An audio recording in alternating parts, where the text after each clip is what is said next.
Vamos a iniciar el café de conocimiento que lleva por título Nexos entre la investigación social, política y acción en marco de un desarrollo bajo en carbono y resiliente al clima, avances y desafíos. En esta mesa específicamente vamos a tratar el tema de las estrategias, metodologías y herramientas para informar, posicionar, generar apropiación y uso de evidencias en la elaboración e implementación de políticas públicas y acciones para un desarrollo resiliente al clima y bajo en carbono. Muy buenos días, mi nombre es Margot Espinosa. El día de hoy me va a tocar facilitar esta sesión. Vamos a contar también con el apoyo de Bernita Normos, quien nos va a apoyar con la recopilación de la información clave que se va a ir recogiendo durante el desarrollo de la sesión, y con nuestra colega Regina Ortega, que también nos va a ayudar a recoger la información que se va a ir dando durante la sesión. Voy a hacer un pequeño relato de cómo vamos a estructurar la sesión de hoy. El resultado que esperamos durante el desarrollo de las exposiciones que se van a realizar es conocer las experiencias que se han logrado comunicar y posicionar conocimientos y evidencias útiles que hayan sido asimiladas en el diseño y la implementación de la política pública y de acciones. Y sobre todo lo que queremos es compartir cuáles han sido las lecciones aprendidas y las orientaciones que han servido para comunicar y posicionar estos conocimientos y evidencias para las políticas públicas y el mejoramiento de las prácticas de desarrollo. Entonces, la sesión, ya hemos realizado la apertura y vamos a empezar con las exposiciones, que vamos a tener para ello la presencia de Sandra Isola, quien nos va a comentar su experiencia sobre la gestión sostenible del agua y nuevos métodos de cultivo para adaptarse a los impactos del cambio climático en el Valle de Sulcas, de Junín. Ella representa a CARE. También vamos a contar con la experiencia de Climandes, a cargo de Gabriela Rosas, la experiencia del Instituto de Montañas, y también una presentación por parte de Eduardo Buscos sobre el proceso de toma de decisiones y cambio climático del Centro Regional de Cambio Climático y Toma de Decisiones de la UNESCO. Luego vamos a tener una sesión de preguntas y respuestas, y al final las conclusiones de la sesión, ¿no? Entonces, sin más preámbulo, vamos a iniciar con la presentación de Sandra Isola, que ya se encuentra presente en la sala. Sandra, por favor, te pedimos que nos acompañes. Muchas gracias a todos por estar aquí. De hecho, ha sido un día largo, pero ya termina. Entonces, y termina súper bien, porque ahora tenemos una mesa de trabajo que va a tratar de exponer y evidenciar con casos tangibles cuál es la contribución del sector privado en la gestión del cambio climático. En principio, ustedes, a los que nos han podido acompañar durante todo el día de hoy, hemos visto a través de la ponencia de la ministra. No es solo reciente y a partir del proyecto, sino en realidad desde mucho tiempo atrás. Incluso empezó con un proyecto liderado por el Ministerio del Ambiente en el 2009. El Huaytapallana, que es el nevado, el glaciar, que abastece de agua, ya ha perdido casi el 60% de la masa glaciar, y se estima que para el 2030 ya prácticamente va a desaparecer en su totalidad. Esta subcuenca provee de agua, como les decía, para el 40% de la ciudad de Huancayo. Entonces, hay un uso principalmente para la población de Huancayo, para consumo humano, pero también para la parte agrícola en la cuenca media y alta. Y la ciudad de Huancayo tiene una población aproximadamente de 500.000 habitantes, un poquitito más. Entonces, es una de las ciudades más grandes en el país. En cuanto a las evidencias de solución para la recarga del acuífero, se han hecho varias intervenciones. Como les comentaba, desde el 2009 hay distintos proyectos que han estado trabajándose en la zona, algunos liderados por el Ministerio del Ambiente, otros directamente que hemos trabajado como CARE en la zona. Y se han hecho a partir de estos proyectos distintas intervenciones. Por mencionar algunas, está la reforestación en la cuenca media y alta con especies nativas y exóticas, la zanja de infiltración, también en asocio con reforestación, no solamente las zanjas, sino combinando con reforestación. También manejo de pastos y bofedales, que son muy importantes para la captura de agua. Se ha promovido también la instalación de cultivos andinos de menor demanda hídrica, el riego tecnificado para el uso eficiente del agua y, el fortalecimiento de capacidades y mejora de medios de vida es lo fundamental, ¿no? Fortalecer las capacidades, cambiar algunas prácticas que tradicionalmente se han implementado y siempre la finalidad es mejorar los medios de vida de la población local. En cuanto al nivel de solidez y generalidad de la evidencia, después de realizar las distintas intervenciones o medidas de adaptación al cambio climático, como les acabo de mencionar, se han tratado de validar estas intervenciones. Es así que se lograron, en alianza con universidades locales, hacer algunas investigaciones junto con, digamos, la asesoría del IGP, que es el Instituto Geofísico del Perú, que también tiene, digamos, una oficina, instalaciones, instrumentos de medición en la zona. Entonces, sobre estas alianzas se han hecho las investigaciones tanto en zonas testigo como en las zonas de intervención.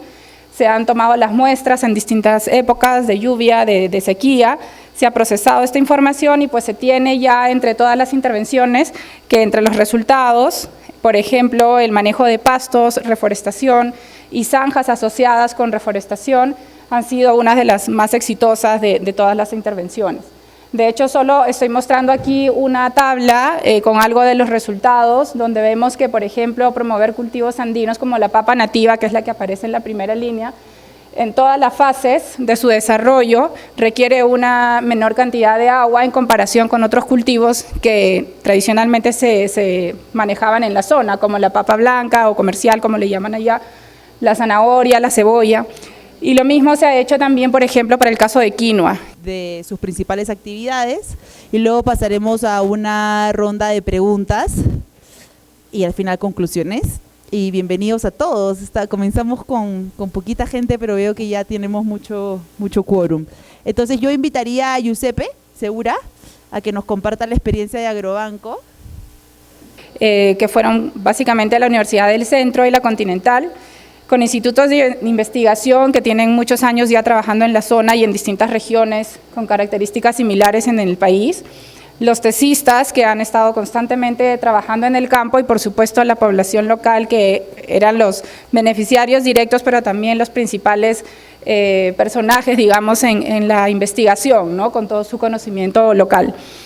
Y después de la investigación ya la información, digamos, que ha sido más bien utilizada ha sido de un buen uso o de buen insumo para las autoridades locales, los gobiernos regionales a través de la Gerencia de Recursos Naturales, el Ministerio del Ambiente. La información generada ha servido de base para el desarrollo del mecanismo de retribución por servicios ecosistémicos que está liderado por el Ministerio del Ambiente.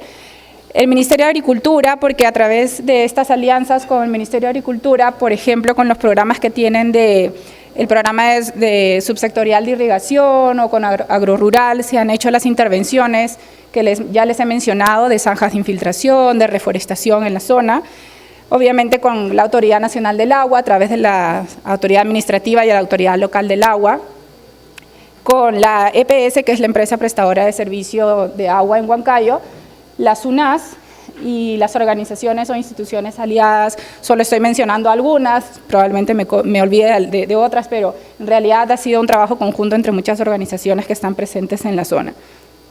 Ay, creo que volví a la...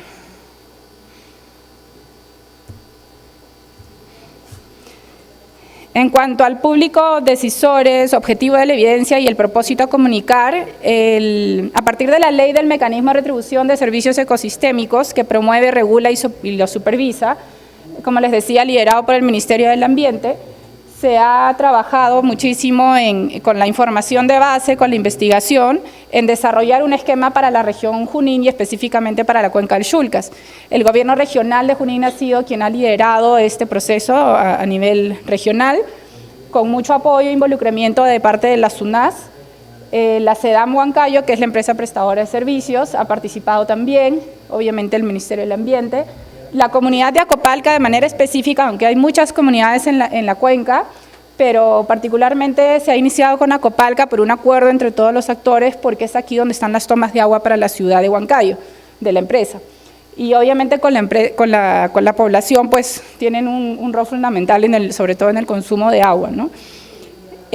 Particularmente ya con la empresa prestadora de servicios que se da, tiene dentro de su normativa interna que parte del porcentaje del monto que cobra en los recibos por el consumo de agua, tiene que destinar un 2.5% de estos ingresos específicamente para acciones de riesgo, adaptación y cambio climático, tal como está en su normativa interna. Y específicamente tiene que ir a una cuenta bancaria que administre, que reserve y administre estos recursos, esta reserva particularmente, el 2.5%, para los fines que acabo de mencionar. En cuanto a las estrategias, métodos y herramientas, como les acabo de mencionar, las alianzas han sido fundamentales, no es un trabajo que desarrollamos solamente nosotros como organización, hay mucho trabajo de coordinación con los actores, y es así que se establecieron en alianzas, por ejemplo, la difusión de mensajes a través de los spots radiales. El procedimiento ha sido siempre con varias organizaciones, pero bajo el liderazgo de la Autoridad Nacional del Agua, en este caso, para la difusión de los spots radiales, muestras fotográficas, material impreso, presencia en eventos y en fin, en todos los medios que hemos podido participar para tratar de llegar sobre todo a la población urbana, porque la población rural ubicada en la cuenca yo creo que vive el día a día del problema del agua, disponibilidad del agua o de ver afectados los cultivos, pero hay todavía mucho trabajo que hacer con la población urbana. Y básicamente lo que se ha tratado de difundir en estos mensajes es la problemática, la solución y cómo llegar a acuerdos, que es un poco lo que representa esta imagen, ¿no? Desde dónde está ubicado el problema en la parte media o alta de la cuenca, cómo podemos todos tratar de colaborar en la solución, inclusive si vivimos en la parte baja, en la ciudad, y estableciendo acuerdos.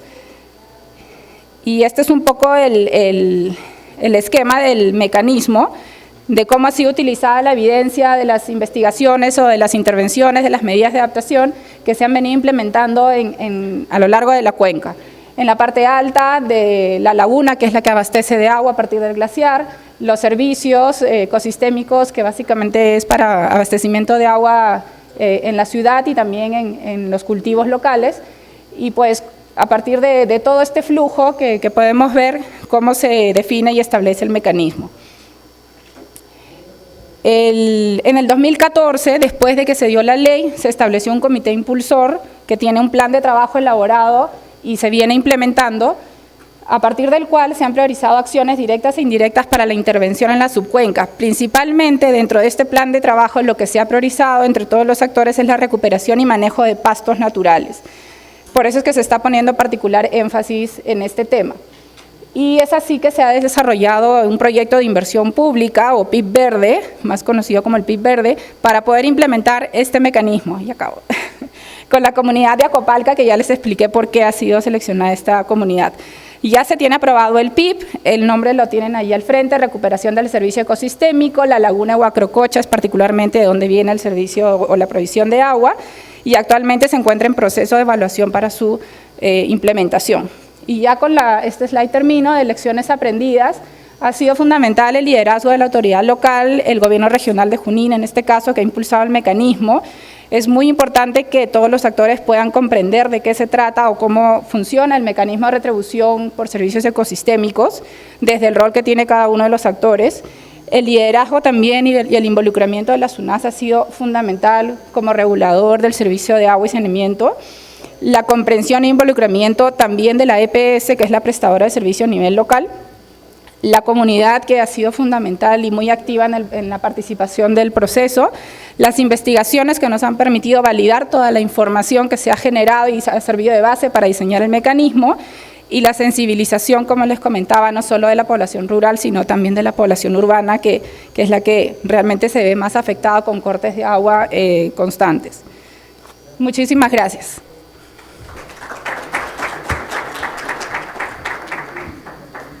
Muchas gracias.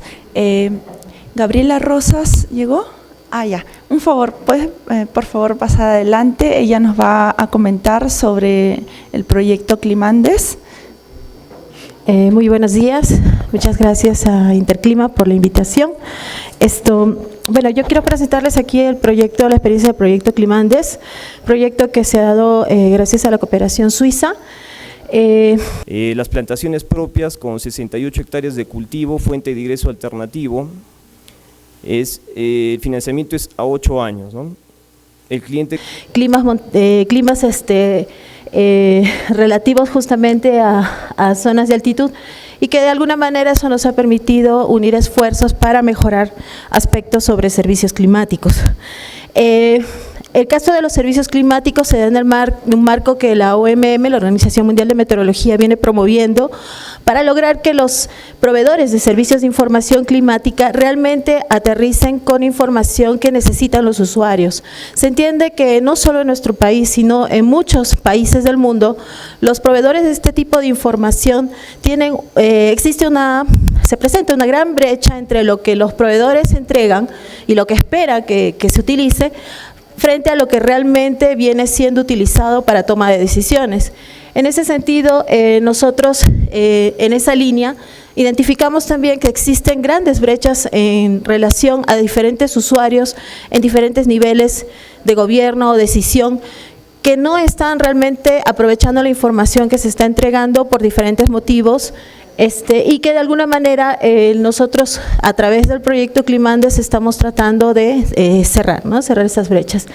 Entonces, aspectos como por ejemplo el tema del lenguaje, la representatividad territorial, los formatos, los canales y medios que se utilizan para difundir no son los adecuados. En principio nosotros igualmente lo percibimos, pero en el marco de este proyecto, durante su primera fase, se desarrolló un estudio muy interesante para ponerle números, digamos, a estas percepciones que los diferentes usuarios tienen respecto a este tipo de información, independientemente de que sea el CENAMIE quien lo provee, sino cómo es que los usuarios en diferentes niveles pueden estar requiriendo esta información.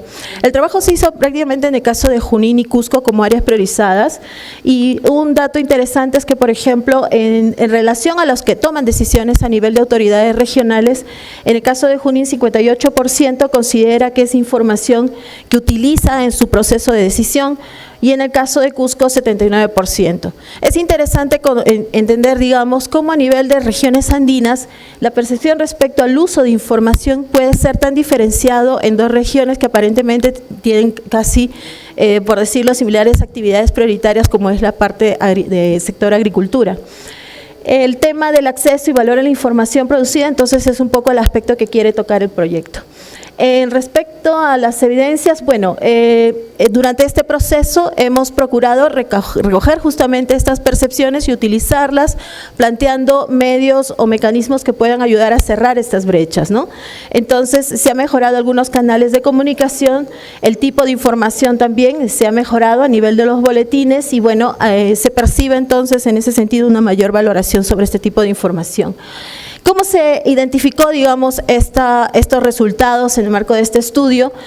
Nosotros consideramos 3 criterios para seleccionar los lugares donde se iba a priorizar recojo de estas percepciones, considerando en principio zonas altamente vulnerables, ¿no? A nivel de CENEPRED, ya hace varios años, en conjunto, muchas entidades técnicas priorizan acciones respecto a la atención de zonas bastante vulnerables respecto a eventos hidroclimáticos extremos. Entonces, ese fue un criterio. Lo otro es la prioridad respecto a la actividad económica, que en este caso es la agricultura, y otro aspecto importante o criterio también utilizado es que sean zonas en las cuales se cuente con información y meteorológica que permita generar servicios climáticos. El trabajo en Cusco y Junín, el tema se trabajó a nivel de 2 sectores de usuarios identificados como entidades de gobierno, autoridades regionales, y otro sector que serían los agricultores en pequeña escala, ¿no? Y más o menos las cantidades identificadas. A nivel de actores claves, bueno, mencionaba el tema de los tomadores de decisión, y en ese sentido se aterrizaron a nivel de 5 sectores priorizados, digamos, en ambos sectores, en ambas regiones: agricultura, turismo, comercio, salud y educación. El caso de turismo es particular para el caso de Cusco, porque Cusco, como sabemos, es una región en la cual esa actividad es bastante fuerte. Los agricultores, como les mencionaba, sobre distritos vulnerables a eventos hidrometeorológicos extremos, ¿no? Y un trabajo conjunto con nuestras direcciones zonales. Bueno, el público al cual hemos aterrizado, les mencionaba el nivel de las autoridades. Quería mencionar aquí algunos valores que hemos encontrado respecto a que en el caso de Cusco, 73% de las instituciones que reciben la información están haciendo uso de esa información, decíamos, ¿no? Y 82% de ellos confía, tiene un nivel de confianza mayor. En el caso de Junín, decíamos, es mucho menor el porcentaje, 58%, 71% de ese grupo confía en la información, pero hay una gran mayoría que no, y a nivel de interés respecto al uso de información, sí es genérico. En ambas regiones las autoridades identifican que es necesario. Sin embargo, contrasta mucho con el uso real que hacen de esta información, es decir, mencionan que sí tienen interés, pero al ver en la realidad cuánto uso hacen de esa información en su proceso de decisión, en realidad hay niveles mucho menores, ¿no? Y el otro sector que mencionaban son los agricultores. De ellos, los que se identifican es que a nivel de agricultores el mayor interés para el uso de este tipo de información está abocado a la idea de prevenir riesgos. Un 65% en ambas regiones tienen esa percepción. Un 23% de ellos tienen una idea de que esta información puede ayudar a mejorar su producción, y hay un menor por ciento, que es un número menor, que es 4%, que tienen la idea de que esto puede generar beneficios económicos en su actividad. Algo interesante sobre los métodos y herramientas que se emplean para el tema de la comunicación es que una pregunta que se hace a nivel de agricultores respecto de qué manera usted percibe o recibe la información, es que a nivel de agricultores en áreas rurales, pues el tema de radio es bastante fuerte, y ahí es un poco lo que contrasta, decíamos, con lo que hace el servicio actualmente. Es que muchos de nuestros productos no utilizan la radio o no están, digamos, preparados o adaptados para usar la radio como mecanismo de comunicación. Y en cambio tenemos mucho material en el cual trabajamos a través de páginas web, internet, pero se entiende que eso no es el canal adecuado. Y bueno, no solo pasa en el caso de nosotros como proveedores de información climática, sino en muchos casos donde todo se está trabajando a nivel de redes sociales, pero sin embargo a nivel de agricultores, decíamos, el mecanismo de comunicación es diferente y hay que adaptar un poco estas opciones. Algo interesante que se resultó también de este estudio es ver un poco cómo está en una tendencia creciente el uso de los celulares, incluso celulares, no necesariamente los smartphones, pero sí cualquier tipo de celular, hasta el más sencillo. Hay una tendencia bastante fuerte de crecimiento, por lo tanto también se está visualizando como un mecanismo apropiado para el tema de difusión, por ejemplo, de avisos o de alertas. Algo interesante que se menciona durante este proceso de levantamiento de información desde los agricultores es un comentario que nos hizo un agricultor en Cusco, donde dice: no he escuchado en radio local, dice, ¿no? Solo en radio principal, porque existen radios rurales que tienen ámbitos territoriales más pequeños y que son los que generalmente escuchan los agricultores. Y lo que dicen es algo que está replicado desde lo que dicen desde Lima, ¿no? Entonces, como la idea de que me van a decir a mí lo que sucede en mi territorio desde Lima, ¿no? Un poco también eso es algo que nosotros estamos percibiendo de qué manera nos visualizan, ¿no? los usuarios a nivel de agricultores. Bueno, dentro del proyecto entonces se plantearon varios enfoques de trabajo. Como les mencionaba, esto se da en el marco de los servicios climáticos que promueve la Organización Meteorológica Mundial, y tiene varios pilares respecto, por ejemplo, al tema, decíamos, de mejorar esas brechas que existen entre lo que provee y lo que percibe el usuario. Y parte importante en este proceso ha sido caracterizar al usuario. Decíamos, incluso a nivel de agricultores existen incluso niveles: los agricultores de gran escala, aquellos que pueden incluso pensar en temas de exportación, y aquellos agricultores de zonas vulnerables que están más en temas de un mercado más interno y consumo directo. La interfase con el usuario, que es justamente estos mecanismos o medios o espacios que nos permiten sentarnos con el usuario, servicio y proveedor y usuario, e incluso disponer de un interlocutor que permita justamente aterrizar específicamente las necesidades de su usuario y nosotros poder proveer servicios más adecuados y apropiados a sus necesidades. En ese sentido, ya hace varios años el CENAMI está estableciendo el tema de los foros regionales, se ha hecho un foro regional aquí en Arequipa hace poco, y en diferentes regiones justamente para tener esos espacios. La idea de servicio, a diferencia de lo que es una información climática, que muchos aquí conocerán lo que provee CENAMI, es que el servicio se genera como servicio desde que se diseña junto con el usuario. Esa es un poco la diferencia y el enfoque que se quiere tener. El tema de popularización de la meteorología, que es también un tema que se ha trabajado pensando ya más desde el enfoque de la educación primaria e inicial. Hemos empezado en la primera fase generando unas guías didácticas pensando en los docentes. Se ha construido en función y en el trabajo con cerca de 300 docentes de 8 regiones del Perú, de zonas justamente vulnerables. Y en esta segunda fase estamos en un proceso de guías ya para el uso del alumno, ¿no? ¿Sobre qué?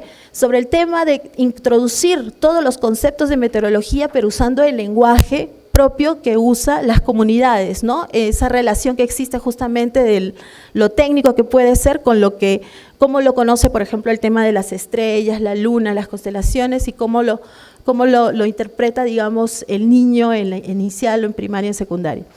El fortalecimiento técnico científico que va de la mano, de todas maneras siempre decíamos, estamos hermanados aquí el Servicio Meteorológico Suizo y el Servicio Meteorológico Nacional, justamente para poder fortalecer el diseño ya y el desarrollo de los servicios que queremos proveer. En este marco también quería mencionarles que el Perú es Centro Regional de Formación Meteorológica y la tiene asentado dentro de la Universidad Agraria La Molina. Es decir, es un centro que forma meteorólogos a nivel de la región oeste de Sudamérica. Aspectos clave en el contexto, la idea aquí entonces es que el servicio climático debe solucionar una problemática de un determinado sector. Nosotros, digamos, de alguna manera generamos servicios o información genérica, la brindamos abiertamente, pero la idea aquí es que el valor agregado pueda ayudar a solucionar el problema de un sector, de un aspecto, de un tema específico y que pueda generar una respuesta y beneficio efectivo en la población. ¿Cómo evidenciamos entonces que el diseño e implementación de este nuevo enfoque está ayudando a mejorar un poco el uso de información? Bueno, concretamente les muestro dos aspectos. Uno en el tema de educación, que ya hace varios años venimos trabajando en este tema de los avisos sobre niveles de radiación solar. Estamos en un proceso actualmente, nosotros proveemos esta información para algunas ciudades en el Perú. Actualmente estamos trabajando ya para generar un servicio de información a nivel nacional, es decir, a nivel de ya de casi todas las ciudades en el país que puedan disponer de esta información a nivel diario, ¿no? Y entonces, bueno, este tipo de información y un trabajo conjunto, por ejemplo, con el Ministerio de Salud nos ha permitido generar algún tipo de normativas respecto al uso, por ejemplo, de sombreros a nivel de los colegios, para ayudar justamente a evitar los riesgos sobre temas de cáncer y daños a la piel. En temas de transportes, el aviso de nevadas que muchas veces genera bloqueos en la carretera, estamos en un trabajo conjunto con la SUTRAN, que es la autoridad en temas de transporte, para el cierre de carreteras cada vez que hay una perspectiva justamente de eventos de transporte. Algo concreto y relativo a lo que hemos hecho directamente, les mencionaba que se ha hecho un trabajo directo con el tema de los boletines climáticos. Justamente durante 2 o 3 talleres de trabajo que tuvimos con las autoridades regionales en Cusco y en Junín, la identificación justamente de estos aspectos que no se entienden de los boletines que emitimos, se han trabajado y posteriormente se han mejorado, y eso nos ha permitido que a nivel de suscriptores, porque nosotros tenemos una suscripción para recibir boletines climáticos, ha aumentado en estos últimos 12 meses, y ustedes pueden ver ahí un poco la tendencia de este proceso. Lo otro que quería mostrarles es este cuadrito, en donde tenemos identificados a nivel de los usuarios que hacen uso de este tipo de información, de las regiones. En primer lugar está Cusco, sigue La Libertad, Arequipa, Piura, como las regiones que de alguna manera tienen un mayor interés, digamos, en el uso de este tipo de información, y de ahí siguen otras regiones.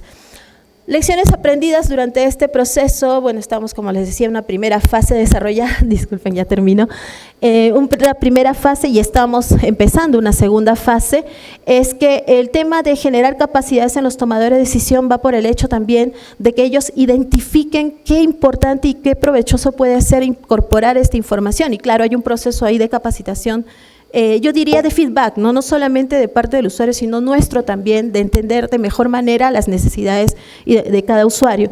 El tema de valoración económica también es un tema, si no lo he mencionado mucho, es que de qué manera traducimos en términos monetarios el hecho de usar el servicio climático dentro de un proceso económico. Y que es un lenguaje, digamos, que entidades como el MEF puedan entender de mejor manera.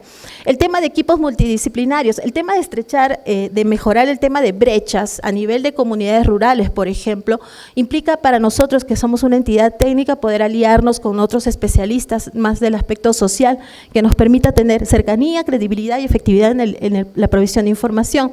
Y un aspecto importantísimo también identificado en este proceso, o tangibilizado quizás en las respuestas justamente de los usuarios, es que puede existir complementariedad entre la ciencia y los saberes ancestrales, y un poco en ese proceso que decíamos de la popularización de la meteorología lo hemos podido identificar.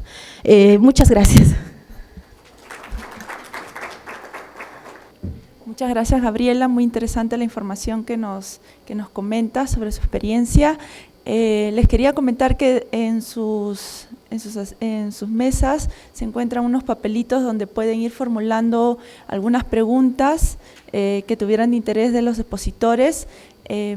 Ahora vamos a continuar con la exposición de la experiencia que se ha tenido con la formación a los egresados de la Universidad Nacional Antúnez de Mayolo en Ancash. Bueno, muy buenos días con todos, con todas.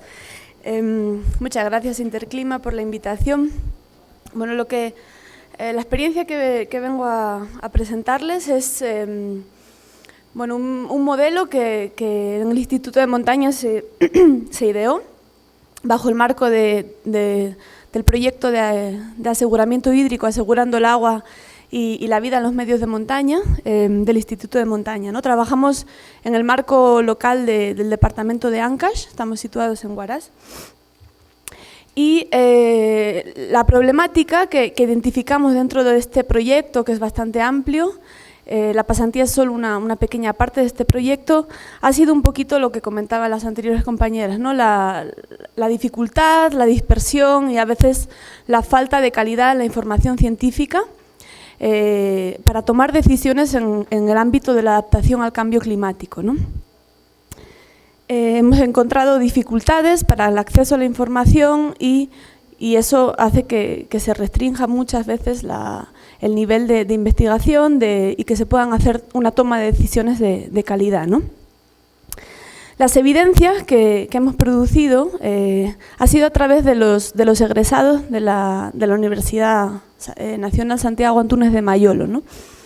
Se ha identificado que los chicos, cuando acaban su carrera, es difícil que puedan hacer una tesis, muchas veces no tienen ese apoyo, y hemos querido dar esa oportunidad y aprovechar esa simbiosis y esas sinergias que pueden aportar los chicos recién egresados de la universidad en asociación con diversas instituciones locales, y que ellos pueden ser unos generadores de información de calidad si se les apoya, si se les asesora convenientemente. Entonces, dentro del proyecto de Asegurando el Agua y la Vida en los Medios de Montaña, los chicos han generado una serie de información bajo esta serie de puntos que pueden ver ahí.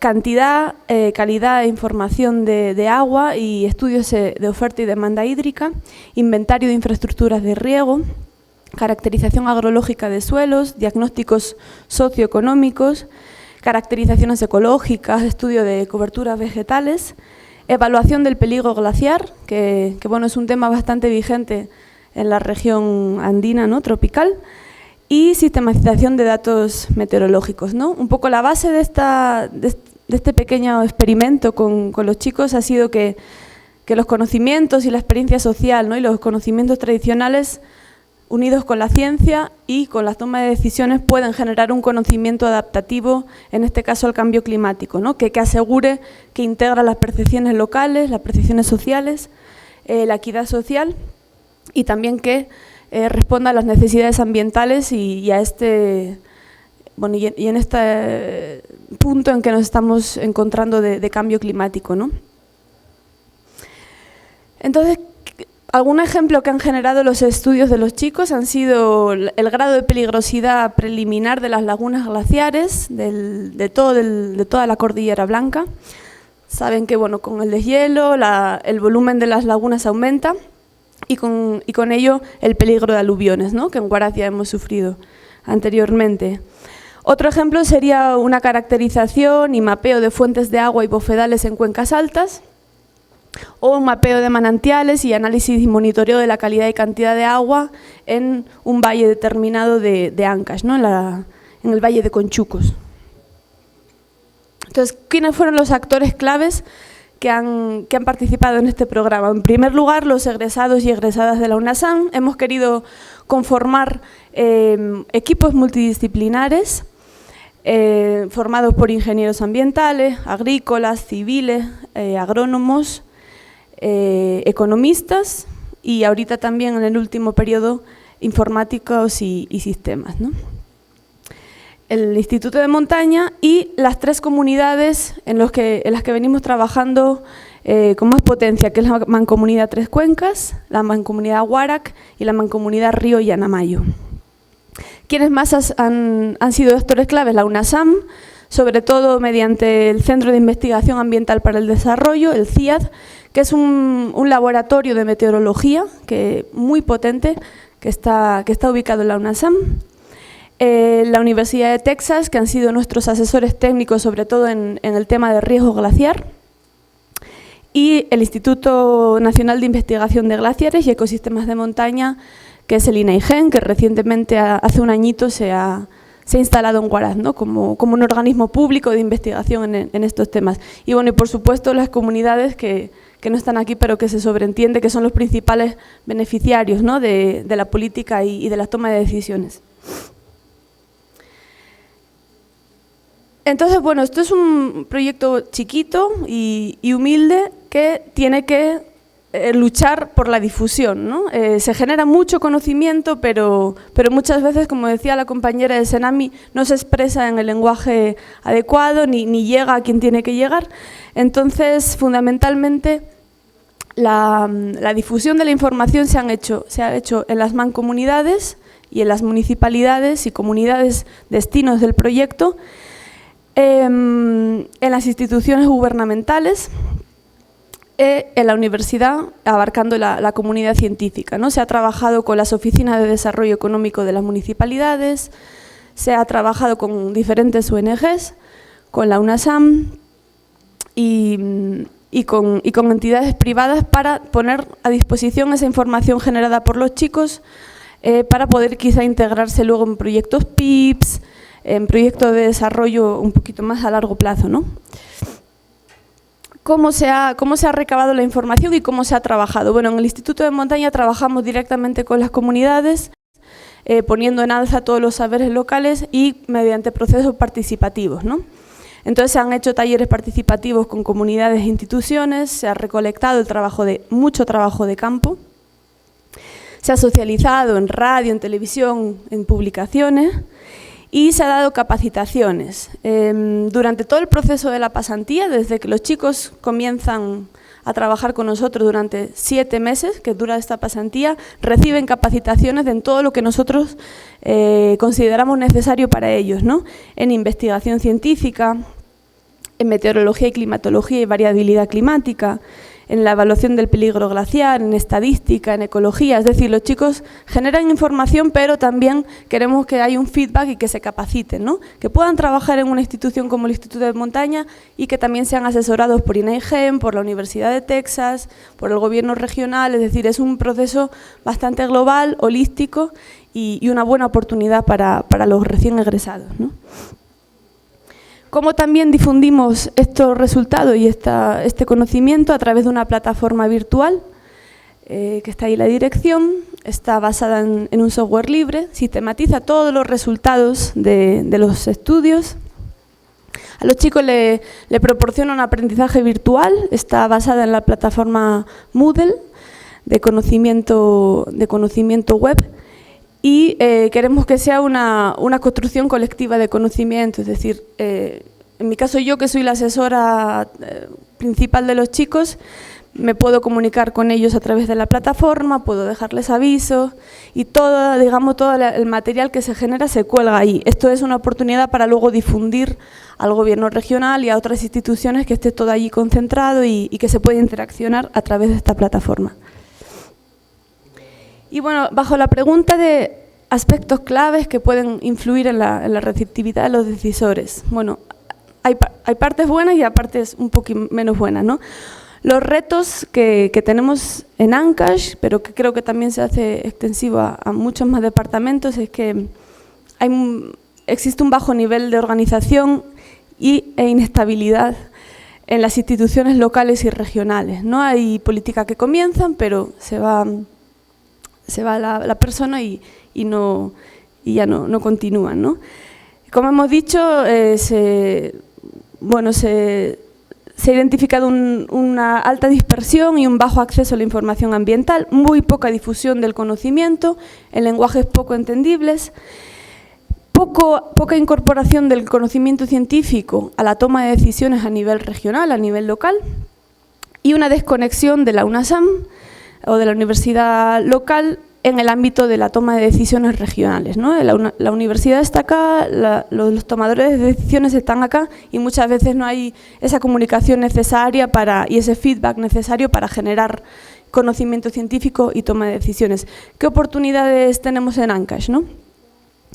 Bueno, queremos ligar también esta pasantía y esta generación del conocimiento para establecer un sistema de información ambiental regional que actualmente no existe, es el único departamento en el que no está instaurado, no está implementado el SIAR.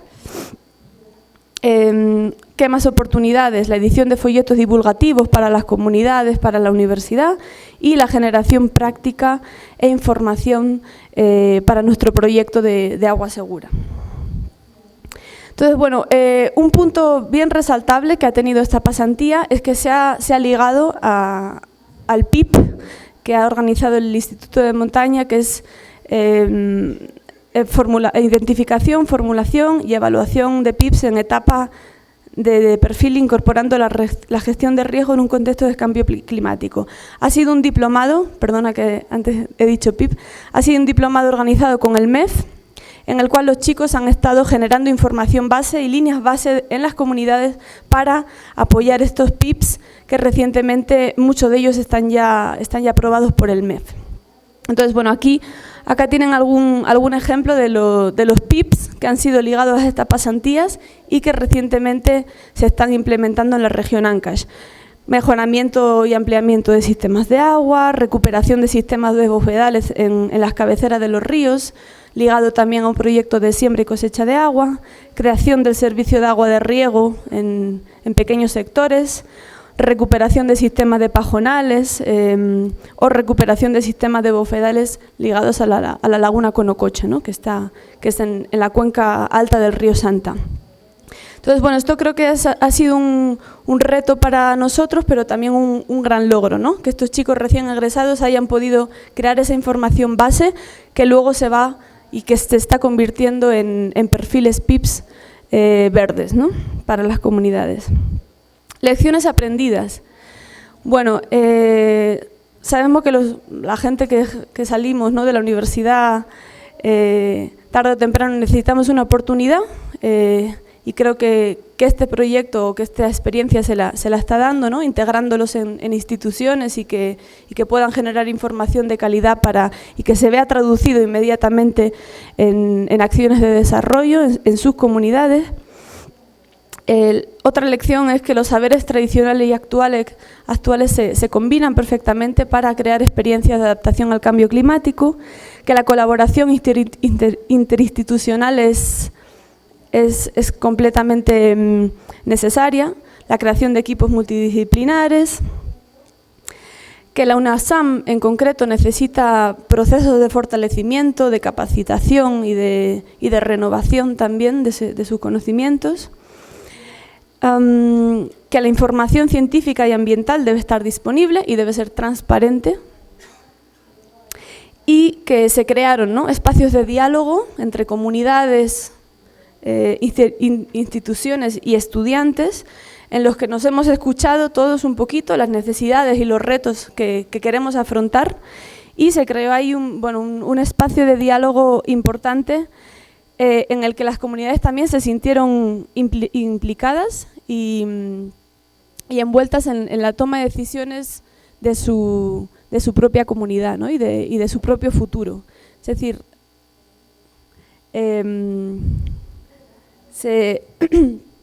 se sintieron envueltos en que ellos mismos pueden desarrollar y pueden ser partícipes de su futuro, ¿verdad? Y ya está. Muchas gracias. Muchas gracias, Isabel. Es muy importante el trabajo que se viene realizando para apoyar a los jóvenes. Ahora vamos a contar con la presentación de Eduardo Bustos, quien nos va a presentar la reciente publicación de la UNESCO, que lleva por nombre Toma de Decisiones y Cambio Climático, acercando la ciencia y la política en América y el Caribe. Bien, buenos días. Primero que todo, gracias a Interclima por la invitación. Tengo la difícil misión de presentar un libro que fue escrito entre muchos autores.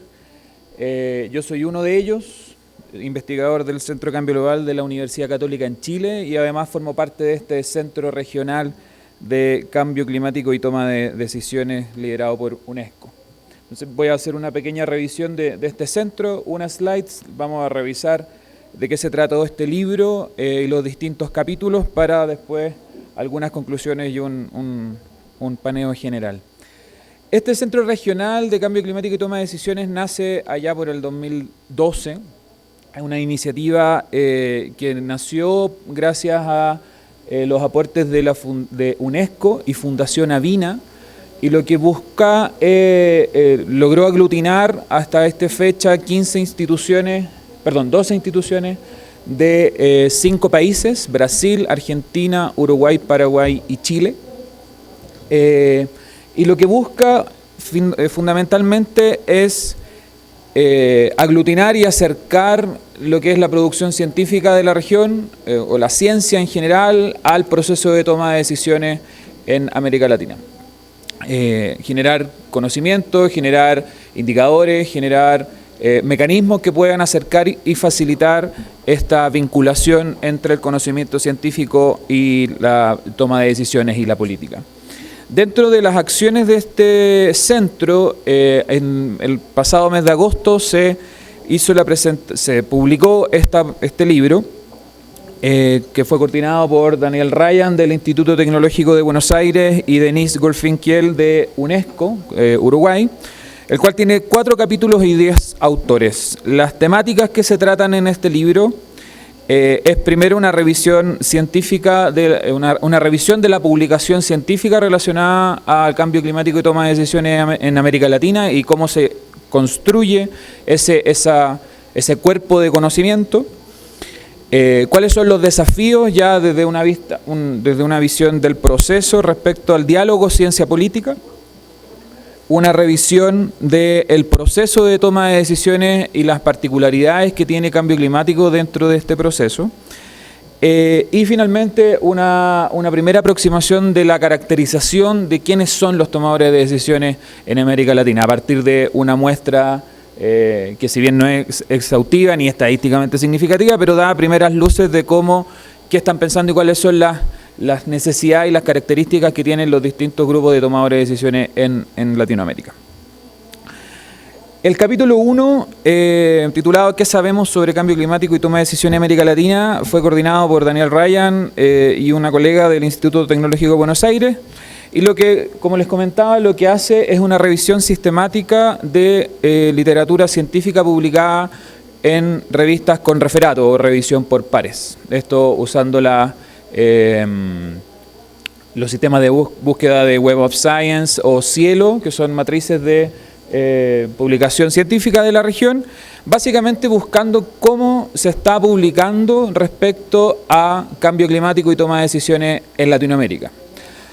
Ya sea en la caracterización de los idiomas, de los países que están publicando, de cuál es el foco temático, cuáles son las disciplinas que se están utilizando. Entonces, el capítulo, y esto yo los invito a que, esta es una pasada muy rápida, el capítulo es bastante más extenso respecto a los detalles de esto que yo les estoy presentando, pero lo que hace este capítulo presenta básicamente aspectos generales de la publicación, institucionales, lo que les comentaba, qué países está publicando, cuáles son las regiones o países que más generan publicación y sobre las cuales más se escribe, por ejemplo. En ese caso, menciono el caso de Perú, que es bastante interesante. No es uno de los países que más publicación científica genera dentro del contexto latinoamericano, pero sí es el tercer país sobre el cual se escribe más en la región, sobre todo por participación de investigadores extranjeros. Hay bastante interés en todo lo que es temas de variabilidad climática, niños, conservación de biodiversidad, bosques, en fin. Hay un interés de la comunidad científica sobre Perú que está generado por investigadores que no son de Perú. En general, en Latinoamérica es México, Brasil, Chile, Colombia, los principales productores de literatura científica en estos temas. Y así hay un montón de la caracterización de las áreas temáticas en las cuales se ha trabajado en estos temas en la publicación científica. Las principales conclusiones de este primer capítulo es que es necesario el fortalecer y mejorar la atención de los centros de investigación que existen en la región en publicar en estos temas. Si bien los centros generan información y generan investigación, la temática de cambio climático y su relación con la toma de decisiones y los procesos de vinculación entre ciencia política no está presente, no es un foco temático relevante. Hay una fuerte asimetría en la producción del conocimiento, como les comentaba recientemente. Es un conocimiento que es diverso y fragmentado. Hay aproximaciones que son muy temáticas en agua, agricultura, energía, en fin, pero hay poco de una visión integral o transversal respecto a la temática.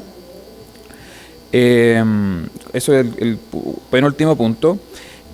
Y hay una baja atención en cambio climático para disciplinas que están asociadas normalmente al proceso de toma de decisiones. En general, la publicación que existe es sobre temáticas ambientales, agua, agricultura, y muy enfoco en esos temas, energía, pero hay poca publicación desde la ciencia política, desde la sociología, desde la psicología cognitiva, en fin, que puede de repente ayudar a entender mejor el proceso de apropiación de los conocimientos y de su incorporación en las dinámicas de las tomas de decisiones. Esas áreas temáticas o esas disciplinas están bastante poco presentes en la producción científica en la región. Capítulo 2, construcción del diálogo ciencia política en el análisis y gestión del cambio climático, coautoreado por Néstor Macedo del Instituto Saras en Uruguay y Pedro Jacobi de la Universidad de San Pablo. Lo que hace es una revisión de los desafíos y oportunidades de la interacción ciencia política. ¿Cuáles son las principales ideas que plantea este capítulo? Que bueno, está también reflejado en el capítulo anterior, es la fragmentación en el análisis. Los procesos de cambio climático, el fenómeno del cambio climático y la toma de decisiones es un fenómeno bastante complejo, que cuando uno lo aborda de manera sectorial y temática, por lo general pierde el valor de la complejidad. Y en general la aproximación se ha hecho fragmentada, y eso es una fragmentación disciplinar, principalmente porque hay ingenieros, hay agrónomos, hay hidrólogos, en fin, que se están haciendo cargo de este tema y que implica que, por ejemplo, los lenguajes y las formas de comunicar y de las formas de abordar el problema sea muy fragmentada, perdiendo la riqueza de abordar la complejidad. Hay problemas de escalas, hay una dificultad en manejar las incertidumbres, el cómo incorporar la incertidumbre propia del fenómeno en la relación entre la ciencia y la política. Hay procesos políticos que tienen tiempos acotados, límites bastante claros, que necesitan cierto grado de certidumbre para poder ejercer, tomar o no tomar una decisión, y el abordaje desde la ciencia es no hacerse mucho cargo de la incertidumbre o dejarla demasiado abierta, que cuesta un poco la interacción entre este conocimiento y quien toma la decisión. Y hay la necesidad de espacios de encuentro entre ciencia y política. Entonces ahí es donde este capítulo genera estas conclusiones respecto a la necesidad de un enfoque sistémico y de procesos. Importante no la extrapolación de herramientas y aproximaciones descontextualizadas. Hay mucho conocimiento que existe, que se ha generado fuera de la región, fuera de Latinoamérica, que no recogen las particularidades de la región latinoamericana. Metodologías, protocolos, procesos de análisis, hay guías, por ejemplo, la guía Provía de UNEP, y así hay otras que buscan protocolizar y ordenar de qué manera un tomador de decisión puede incorporar cambio climático en sus decisiones. Pero esas guías o esas herramientas de pronto no recogen las particularidades que tiene una región, y eso es importante poder destacarlo. Es necesario acercar las escalas, de nuevo, de las dinámicas climáticas al proceso de toma de decisiones y los procesos políticos. Es necesario reconocer que la incertidumbre es propia de los procesos complejos, que no debe causar inmovilismo. Es necesario poder incorporar esa incertidumbre de tal manera que no frene la toma de decisiones, pudiendo cuantificarla de alguna forma y pudiendo incorporarla en estos procesos a través de un manejo adaptativo, un proceso de aprendizaje iterativo que permita reconocer la incertidumbre. Y es importante el rol que ahora está un poco difuso respecto a estructuras puente o instituciones o todavía no se define muy bien, que permitan este vínculo entre la generación de conocimiento científico y la política y el proceso de toma de decisiones. La articulación, la traducción de conocimiento que permite incorporar de manera más natural en lo que se está generando dentro del contexto científico en el proceso de toma de decisiones. El capítulo 3 que escribí para este libro, básicamente lo que hace es hacer un pie atrás respecto al proceso de toma de decisiones y ver qué es lo que es, en qué consiste un poco, de qué estamos hablando cuando hablamos en este proceso de toma de decisiones y cuáles son las particularidades que tiene el cambio climático respecto al proceso de toma de decisiones que normalmente existe en las instituciones políticas, en las instituciones privadas, y de qué manera el cambio climático viene a ser un nuevo problema en el cual enfrentar, pero que tiene particularidades que son necesarias de considerar en los procesos que ya existen. Es así como se reconoce que hay un proceso de toma de decisiones que ya está instalado en las organizaciones, las empresas, para poder desarrollar un nuevo proyecto, tienen ciertos protocolos en los cuales van revisando la problemática y desarrollan sus soluciones. Entonces, el cambio climático es un problema nuevo que podría potencialmente ser abordado a través de esas metodologías, pero que no necesariamente va a tener una buena solución si es que no se considera sus escalas, sus complejidades, su incertidumbre, etc.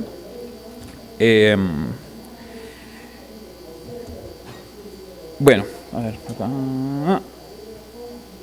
Sí, y bueno, acá me vinculo bastante con lo que con las presentaciones que han pasado ahora en la mañana.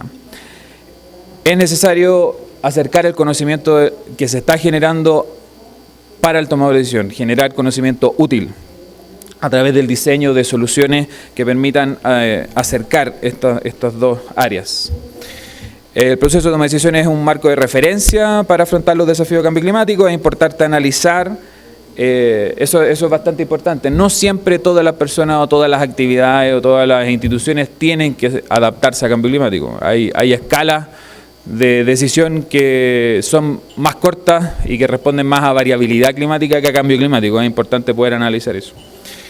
Y es muy relevante mejorar el proceso de relación, de comunicación entre quienes participan en estos procesos, un poco recogiendo el diagnóstico del capítulo anterior y de lo que ha salido ahora en la mañana con las presentaciones anteriores, el valor que existe en generar espacios de encuentro entre las instituciones académicas, las instituciones políticas, las comunidades y quienes participan de estos procesos.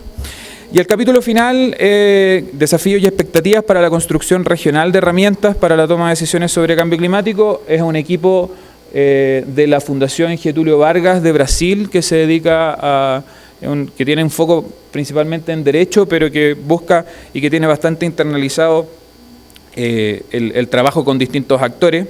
Y lo que ellos hicieron fue realizar una encuesta a partir de una serie de una base de datos que se generó de unos eventos de difusión asociados al Centro Regional de Cambio Climático, alrededor de 200 personas, tomadores de decisiones de Latinoamérica en general, respecto a la caracterización de los tomadores de decisiones que están relacionados con cambio climático en Latinoamérica.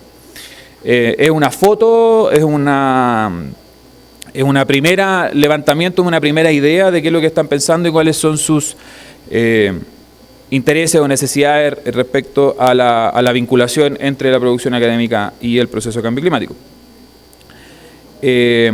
Una de las principales ideas que aparece dentro del capítulo es, de nuevo, reforzar la necesidad de colaboración en una región geográfica que es común, que tiene características comunes, pero que tiene además desafíos bastante similares. En ese sentido, la articulación, por ejemplo, una de las preguntas que aparece en la encuesta es ¿cuáles son las motivaciones que llevan a un tomador de decisión a generar decisiones que tengan base climática? O iniciar acciones de adaptación, o ejecutar acciones que apunten en la adaptación a cambio climático. Y una de las grandes respuestas es, primero, el contexto internacional, sobre todo para el aparato como público, el poder responder a los compromisos internacionales. Y esos compromisos, por lo general, vienen dados por los acuerdos internacionales que como región se logran estructurar y se plantean en reuniones como el IPCC, en fin. Lineamientos institucionales y muy por debajo, por ejemplo, están las motivaciones personales. En general, responden mucho más a los lineamientos que vienen a nivel institucional que a motivaciones más personales o más particulares. Dentro de las preguntas que también se les planteó a este grupo era cuál era el rol que ellos veían en este centro regional, los autores de este libro, respecto a su rol en la región como institución articuladora. Y los principales roles que ellos veían era el desarrollo de herramientas e indicadores que fueran útiles para la región, para el contexto latinoamericano, un papel informativo y educacional hacia las comunidades de tomadores de decisión, no comunidades, sino que en el amplio espectro, de tal manera de a partir del conocimiento científico generado en la región, poder traducir y generar instancias de educación y capacitación a los tomadores de decisión, no importar cosas de afuera que estén descontextualizadas, sino que a partir de lo que se está generando acá, articular el conocimiento que se genera dentro de las instituciones que participamos de este centro para poder facilitar y mejorar la apropiación de esos contenidos para la comunidad de tomadores de decisiones. Y finalmente como un espacio de diálogo multiactor en la región. Dentro de eso el Centro Regional ha generado simposios regionales, en Montevideo por lo general, donde se han generado diálogos, espacios de conversación y diálogo, tanto de la academia, de representantes de la industria privada, de reparticiones de gobierno, en fin.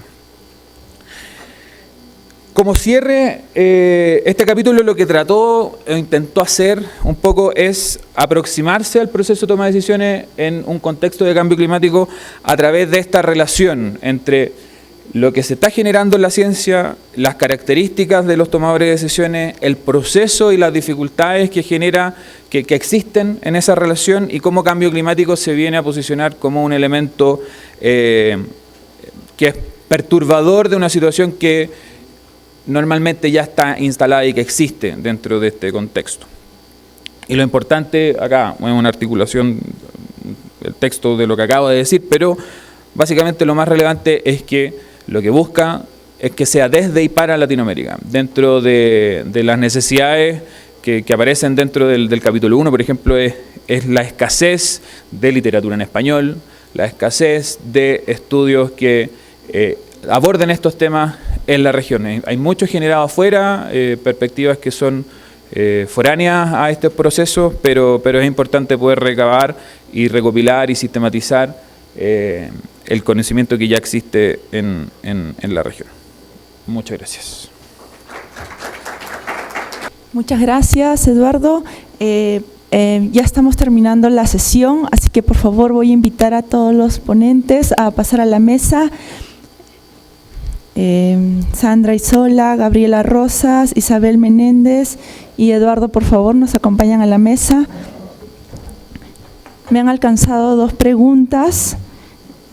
Una está dirigida para Gabriela Rosas. La pregunta es: ¿cómo ha sido el impacto en las poblaciones rurales la elaboración de guías educativas? ¿Hay micrófono? Aquí puedes pasar. Bueno, ha sido un proceso cerca de casi un año con reuniones continuas de trabajo directamente con los docentes y con especialistas en docencia del Ministerio de Educación. Los documentos como tales fueron presentados, me parece que a mediados de este año por el ministro del Ambiente anterior, y que ya van a empezar a ser utilizados justamente ya por los docentes en los próximos meses, me imagino que ya empezando el nuevo ciclo escolar el próximo año. En este momento hemos iniciado más bien el proceso de guías ya directamente de uso de los escolares, ¿no? Lo que les mencionaba era una guía del docente, es una guía donde ayuda, digamos, al docente a través de dinámicas con los alumnos, del manejo de los conceptos, de los términos meteorológicos, unidos en palabras sencillas para los diferentes niveles educativos, ¿no? Desde inicial, primaria y secundaria. Son los documentos que se han preparado ahora y que están justamente ya han sido presentados a mediados de este año y que van a empezar a ser utilizados en los próximos años, ¿no? Muchas gracias. Tenemos otra pregunta para Senami. Si es que tienen alguna estrategia de comunicación que sea inmediata, es decir, para que la información sea más sencilla para las comunidades. Por ejemplo, los pescadores artesanales tienen algunas…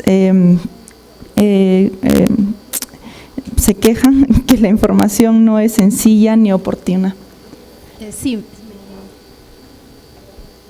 Sí, me imagino. Es un proceso que en realidad venimos trabajando ya hace algunos años. El tema es que con el proyecto Climandes de alguna manera lo estamos tangibilizando a través ya de documentos más técnicos, de hacer estas encuestas y trabajo en campo con los mismos usuarios. Parte de este proceso con el que hemos iniciado ha sido mejorar el tema del lenguaje. Muchos de nuestros productos que quizás tal vez ustedes han visto o han conocido a través de nuestra página web o a través de los servicios que brindamos, utilizan, digamos, términos bastante engorrosos. Parte de esos documentos han sido mejorados y ese proceso se ha hecho directamente con las autoridades regionales, tanto en Cusco como en Junín. Hay grupos técnicos, digamos, que están vinculados al tema, por ejemplo, de gestión de riesgos, que permite agruparlos y tener estos espacios en los cuales nosotros hemos estado justamente para poder identificar cuáles son esos aspectos que de alguna manera pueden ayudar a mejorar el tipo de información. Por ejemplo, dentro del estudio hemos identificado que nuestros diferentes documentos tienen mucha información que a veces no es relevante para el que toma decisión. A mí me interesa, por ejemplo, nos decía el gerente de la Dirección Regional Agraria de Junín, bueno, yo necesito tener una información en la mañana respecto a este tipo de previsiones, si es que va a haber o no lluvias, cómo va a estar la próxima temporada, hablando estacionalmente, para tomar decisiones, pero eso lo hago en las mañanas, digamos, ¿no? Entonces, de alguna manera con ellos hemos estado tratando de justamente mejorar. Ese proceso se hizo, digamos, a mediados del año, ya hace un año, y hemos hecho un nuevo taller con ellos, justamente con todos los documentos mejorados. Parte de eso es justamente lo que le mostré en una guía, donde de alguna manera eso ha influenciado también en el hecho de que muchas más personas estén de una manera accediendo a esta información, porque lo ven más ágil, más dinámico, más rápido. Con el tema de las comunidades, ese es un proceso un poco diferente, porque estamos hablando de otro tipo de espacio, espacio, otro tipo de medios de comunicación. Hace algunos años, quizás pueda comentar un poco la experiencia que se ha estado desarrollando en Puno, tratando de vincular, de darle más protagonismo a nuestros observadores. Les comento un poco, nosotros tenemos a nivel nacional cerca de 800 estaciones convencionales, que significa que tienen un observador, una persona que hace el registro, y esa persona es generalmente un poblador de la comunidad, puede ser un maestro, un agricultor, es una persona que está vinculada a su entorno, y la idea es que ya hace algún tiempo se hizo unas modificaciones en los contratos de manera tal que ellos también pudieran tener la posibilidad de interactuar con la comunidad, que ellos puedan explicar con sus palabras, dado que conocen su entorno, los conceptos de meteorología, lo que viene pasando. Todos ellos ahora actualmente están ya intercomunicados, todos cuentan con un servicio, con un teléfono celular que les permite atender también de manera inmediata los avisos sobre alertas o sobre eventos extraordinarios, y ellos en su comunidad pueden también hacer ese proceso de difusión de una manera de agilizar también el tema de la comunicación usando su propio lenguaje, ¿no? Muchas gracias. Tenemos otra pregunta dirigida a la representante de la Universidad Santiago Antúnez de Mayolo. La pregunta es si en las investigaciones realizadas están referidas a la captura de carbono de especies de zonas de montaña como bofedales, torales, y cómo se pueden acceder a ellas. Bueno, gracias.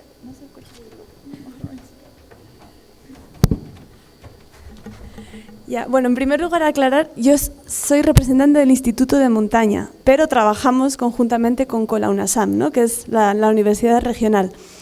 Ya contestando a la pregunta, sí, se han hecho investigaciones de la captura de carbono, pero no en esta pasantía que les he presentado, sino como un proyecto propio del Instituto de Montaña de captura de carbono en bofedales. Tenemos un proyecto que acaba de terminar sobre retención hídrica, restauración y estudio de cobertura vegetal en bofedales altoandinos en la región Ancash, y sí que se han hecho estudios sobre captura de carbono en bofedal. Bueno, yo no estoy dirigiendo este proyecto, pero los resultados preliminares, ¿no?, porque ya se están tratando los resultados, es que los bofedales tienen un importante papel, un importante rol en la captura de carbono, como ecosistemas que ocupan un área muy pequeñita dentro de toda la región, pero que tienen un papel importante, ¿no?, en la retención no solo de carbono, sino en la retención hídrica, ¿no? Son digamos, entre comillas, esponjas que retienen agua y que la van liberando de forma periódica y de forma lenta durante la estación seca, ¿no? Entonces, bueno, uno de los resultados que ha arrojado este proyecto es que la protección de estos ecosistemas es fundamental, ¿no?, sobre todo para los ecosistemas altoandinos que son tan fuerte dependientes de la estacionalidad, ¿no?, y de los recursos hídricos. Uno de los importantes retos o peligros que están afrontando el ecosistema bofedal dentro de la puna y de los humedales altoandinos es, en primer lugar, el déficit hídrico que se está produciendo. Ya sabemos que ya hemos pasado el pico de aporte glaciar a los ríos, y se están observando déficit en el aporte hídrico tanto de los glaciares como de los ríos en estos ecosistemas. Ese es uno de los principales factores de riesgo. Otro puede ser el sobrepastoreo, ¿no?, la compactación, el uso de ganado vacuno frente al uso de camélidos, ¿no?, alpaca, vicuña, en estos ecosistemas. Entonces, el sobrepastoreo y la compactación es otro de los principales riesgos que están sufriendo los bofedales, ¿no? Y otro ya puede ser también la compactación de material que proviene de las laderas y que por aluviones o por otros riesgos de origen natural están compactando estas esponjas naturales, ¿no?, que son los bofedales, que tienen un alto nivel de turba y por tanto de retención de agua y como comentaban ustedes también de carbono. Entonces se está estudiando ese impacto de la liberación de CO2 que puede tener sobre la vida humana, ¿no?, y la vida natural de los ecosistemas que actualmente están en proceso de degradación, ¿no? Se están probando diferentes sistemas de diques, de revegetación y de cómo restaurar y prevenir la degradación de estos ecosistemas. No sé si he contestado a la pregunta. Gracias. Muchas gracias. Muchas gracias a los expositores por la información que nos han presentado en esta sesión. La información es muy importante porque muchas de las experiencias que ellos nos han contado pueden servirnos a otros sitios geográficos que pueden replicarlos también, otras iniciativas, tomar en cuenta aquellas cosas que han funcionado y aquellas cosas que no. Entonces, les agradecemos mucho por la experiencia que nos han contado. Lamentablemente, el tiempo nos ha ganado y no podemos tener otras preguntas más, pero como les había comentado, la información va a estar disponible, los contactos de los presentadores también, así es que pueden tomar contacto directo en caso tuvieran algún interés específico. Ahora vamos a pasar a la sesión de conclusiones, rescatando las principales ideas de toda esta sesión, y para ello voy a presentar a Bernita Dorn, que es de la ONG El Betas, quien nos va a hacer un resumen de esas ideas claves.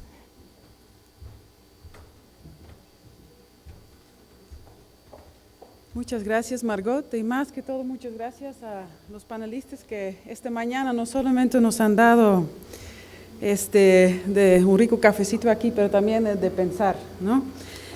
Han traído diferentes experiencias, 3 digamos de Perú y 1 con una mirada mucho más regional.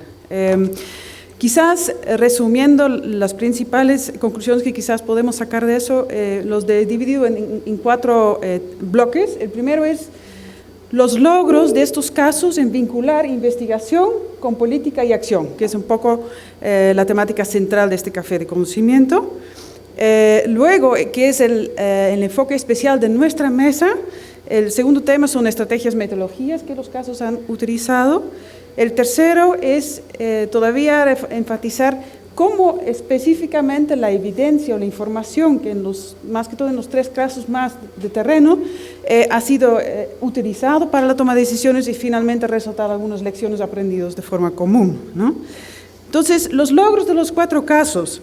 Creo que en el caso de Shulkas, de Cara, era muy importante que la investigación sirvió para validar, digamos, las prácticas, ¿no? En este caso, manejo de recursos naturales, ver su efectividad y poder priorizarlos, ¿no? Ese es un uso muy importante de la información en la investigación científica, ¿no? Y luego, en el caso de Shulkas también, hizo una conexión con la aprobación de un PIB verde, es decir, llevó a la política y también la acción, ¿no? En el caso de Cenami, es muy importante que el Instituto Generador de la Información, que es la Cenami, parte de una conciencia que hay brechas entre lo que es la generación de la información climática, en este caso, y los usuarios de esta información, ¿no? Entonces hay una clara apuesta a mejorar los servicios climáticos, que es justamente esta interconexión, ¿no? Entre generadores y usos. Y creo que ahí es muy importante resaltar que luego también se resaltan en varios de los casos que ustedes han resaltado la importancia de un diálogo, es decir, no solo una ida y vuelta de los que generan conclusiones científicas y los que los usan, sino que también hay un feedback, ¿no? Eso creo que también es una importante conclusión. El caso del Instituto de Montañas, muy linda experiencia promoviendo que jóvenes investigadores realmente se metan a hacer investigación local, ¿no? Que combina percepciones locales, la ciencia y realmente también la experimentación local, ¿no? El involucramiento muy cercanamente a los actores locales es un plus grande en esta experiencia. Y finalmente, en el caso de UNESCO, obviamente es un análisis a una mucho mayor escala, una metaanálisis, pero nos brinda ideas sobre que a menudo es un gran reto, digamos, de articular producción científica con la toma de decisiones. Y nos has dado varias entradas de dónde están estos limitantes y que todavía hay mucho trabajo por hacer, pero también tiene que ver con el carácter de lo que es cambio climático, ¿no? Que opera en diferentes escalas de tiempo, espacio también, y involucra múltiples disciplinas, lo que hace que no es fácil dialogar. En cuanto a los retos, ¿no? El segundo tema que es de nuestra mesa, ¿cuáles han sido estrategias, metodologías y herramientas que han sido utilizados? Creo que en los tres casos, digamos, más de corte práctico, hay elementos comunes, ¿no? En primer lugar, Karen mencionó alianza, ¿no? No solamente trabajar un actor, sino buscar aliarse con varios actores. Eso es importante. En varios casos han utilizado una variedad de medios de comunicación para comunicar, no solamente apostar a uno, sino utilizar un conjunto de medios de comunicación, ¿no? Spots radiales, fotografías, eventos, material fotográfico, una serie de medios. Creo que el caso de Senami es importante porque enfatiza también la importancia de definir bien cuál es el grupo objetivo, a quién quieres llegar y que tus medios también tienen que ser dirigidos a este grupo objetivo, que es muy importante en su caso, ¿no? Es decir, productores rurales, tenemos que utilizar radio. Si ellos están más y más utilizando celulares, este es nuestro medio de llegar, ¿no? Para el caso del Instituto de Montañas, en la socialización de los resultados de la investigación local, medios de comunicación también han sido importantes, pero también mencionaste que los investigadores jóvenes no solamente es que plantean los resultados de su investigación, sino que también requieren, siendo jóvenes, pero yo creo que es buena práctica para cualquier investigador, requieren este feedback de la población local sobre los resultados, ¿no? Eso también es muy importante. Y obviamente el medio de comunicación, digamos el caso de UNESCO, es una publicación, un análisis más de corte académico, pero también se necesita eso, ¿no? Ahora, el tercer bloque, cómo la evidencia generada en estos casos fue utilizada para una política pública, una práctica, ¿no?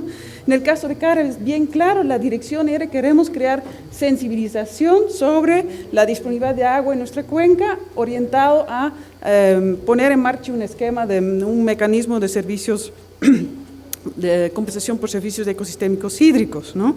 Estaba bien claro el objetivo ahí y a eso se orientaba, ¿no? En el caso de Senami, obviamente es un esfuerzo en proceso, pero hay interesantes lecciones también. Gabriela le resaltó que es muy importante también fijarse en la capacidad de uso o la propia utilidad de la información climática, ¿no? Para poder acercarse bien a los decidores, ¿no? También la percepción de la confianza de la información es clara y eso también fue mencionado por los otros casos, ¿no?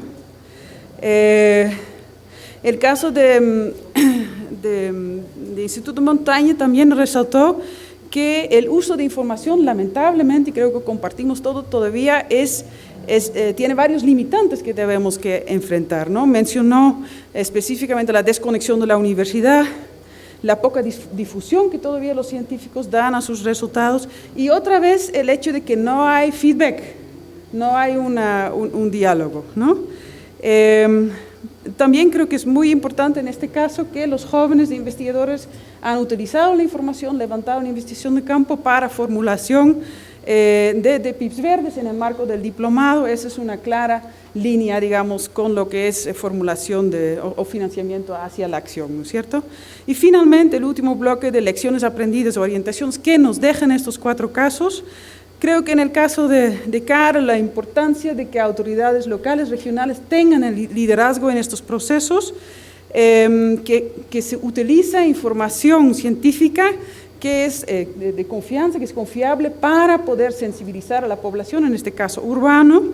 En el caso de Senami, la importancia de darse cuenta que también tenemos que generar capacidades de uso de la información en los tomadores de decisión, sean estos agricultores, sean estos funcionarios públicos en el sector agrícola a nivel regional, ¿no? Y nuevamente la importancia de generar mecanismos de feedback entre los que generan información, los que investigan y los que deberían actuar sobre las conclusiones de esta información.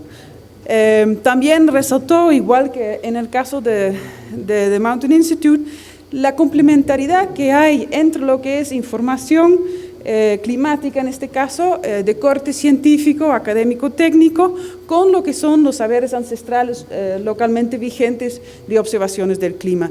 Si queremos realmente que la información sea útil para el uso, tenemos que tener este diálogo y tenemos que entendernos mutuamente para poder avanzar mucho mejor hacia un uso realmente práctico de la información, ¿no? El caso del Instituto de Montañas, la información científica obviamente tiene que ser disponible y de forma transparente. Esto quizás suena muy obvio, pero no siempre eso se da. Entonces eso obviamente es el primer paso. Tiene que estar disponible la producción científica. La importancia de trabajar en equipos multidisciplinarios y nuevamente integrar el conocimiento tradicional, ¿no? Finalmente, el último caso de UNESCO, creo que lo que deja para el futuro es que requiere el promover el uso de la información y la consideración del cambio climático para la toma de decisiones requiere una mayor colaboración regional en esa temática es tan difícil y también, si nos referimos al caso específico para Perú que mencionaste, que hace todavía hacer más investigación local hecho en América Latina, ¿no? Muchas gracias.